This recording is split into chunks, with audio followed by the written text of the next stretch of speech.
तो चलिए चलते हैं एक ऐसी कहानी में जो अंधेरे और रहस्य से पूरी तरह लिपटी हुई है।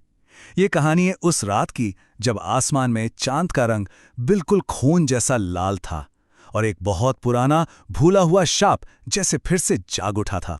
आइए देखते हैं कि इस रहस्य के पीछे आखिर है क्या। और कहानी की शुरुआत होती है कागेहारा गांव के बुजुर्गों के इन डरावने शब्दों से। ये शब्द एक ऐसे रहस्य की तरफ इशारा करते हैं जिसने पूरे गांव को अपने खौफ में जकड़ रखा है। समझ लीजिए, यही वो नींव है जिस पर हमारी पूरी कहानी टिकी है। तो हमारी कहानी हमें ले चलती है कागेहारा गांव, एक ऐसी जगह जो एक बहुत ही भयानक मुसीबत से जूझ रही है और उनकी आखिरी उम्मीद वो टिकी है एक निंजा टीम पर, जिसे काम सौंपा गया है इस रहस्य से पर्दा उठाने का और गांव को इस कयामत से बचाने का। लेकिन ये शाप आखिर है क्या? बात यह है कि गांव में लगातार अजीब मौतों का सिलसिला चल रहा है। हर मरने वाले की गर्दन पर एक अजीब सा काला निशान मिलता है और उनकी आंखें बिल्कुल सफेद हो जाती हैं। ऐसा लगता है जैसे उनकी रूह ही खींच ली गई हो। और जांच से बस एक ही सुराग हाथ लगा है।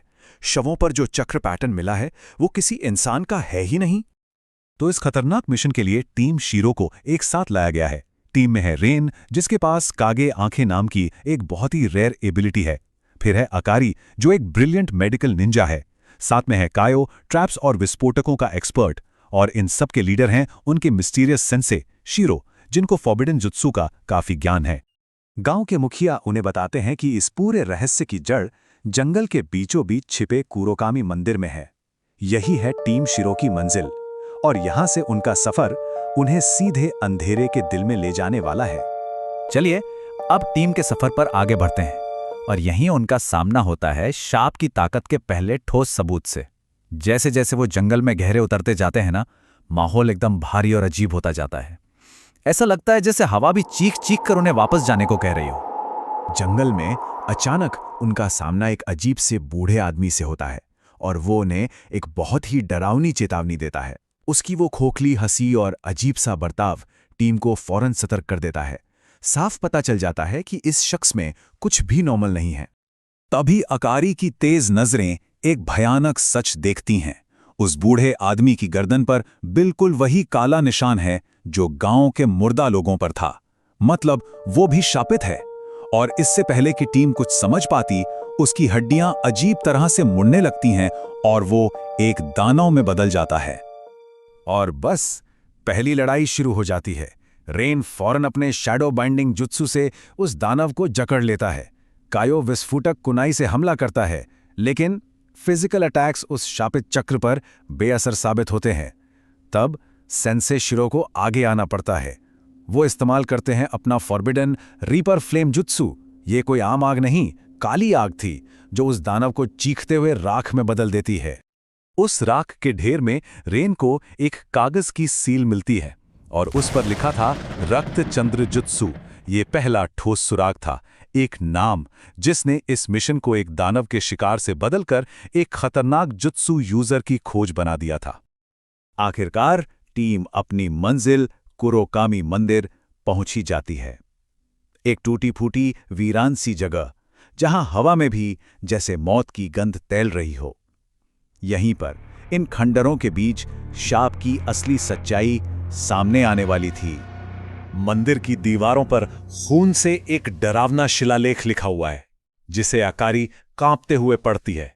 और ये शाप के पीछे के मकसद की तरफ इशारा करता है।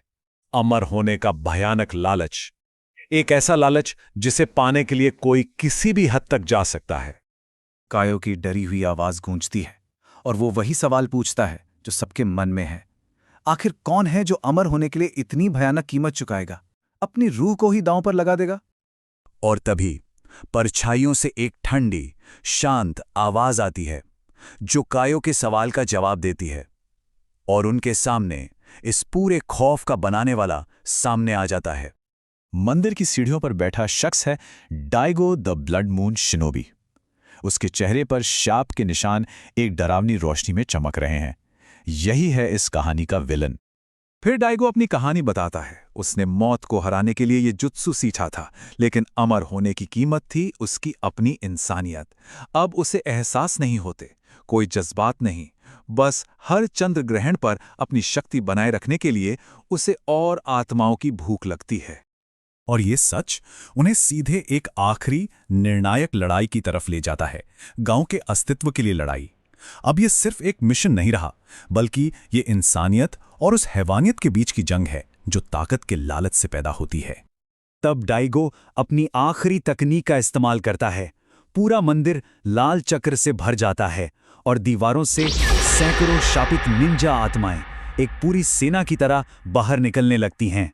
उनकी आंखें खाली हैं और इरादे जानलेवा। इस खतरनाक सिचुएशन में रेन अपनी खास काबिलियत कागे आंखों को एक्टिवेट करता है और उसकी दुनिया में वक्त जैसे बिल्कुल थमसा जाता है। इससे उसे दुश्मनों की इस भीड़ के बीच से लड़कर निकलने का एक नामुमकिन सा मौका मिल जाता है। पूरी टीम एक साथ मिलकर जवाबी हमला करती है। रेन अपनी बढ़ी हुई स्पीड से दुश्मनों के बीच से निकलता है। कायो अपने ट्रैप्स और विस्फोटकों से रास्ता साफ करता है। अकारी मेडिकल सीलिंग तकनीकों से शापित आत्माओं को आज़ाद करती है और सेंसे इशिरो सबसे ताकतवर आत्माओं से खुद लड़ते हैं। ये एक टीम एफर्ट है, एक आखिरी कोशिश।